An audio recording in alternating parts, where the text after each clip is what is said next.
Orang akak tu tanya, ni awak buat bisnes apa banyak ni?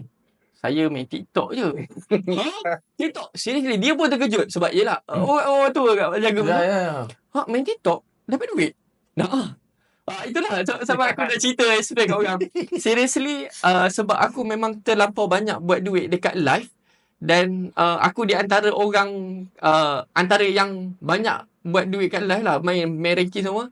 So bila aku jumpa orang, aku bagi-bagi sumbangan benda, dia orang tanya, duit ni dapat daripada mana? Ni daripada live. Bla bla bla cerita-cerita kan. Dia kata, oh TikTok boleh buat duit Lepas tu barulah aku rasa lah ramai-ramai masuk dalam TikTok ni rasa dia orang pun cek duit kak. Confirm lah, memang betul. Habis tu masuk TikTok nak buat apa? Tapi sebenarnya kalau korang cek duit sekarang tak dapat seindah dulu. Mustahil. Yelah, ni sejak bila ni? Dia macam ada pattern tau. Dia macam ada satu tempoh yang mana you guys kata TikTok dah susah. Tu bila? Yes. 2024.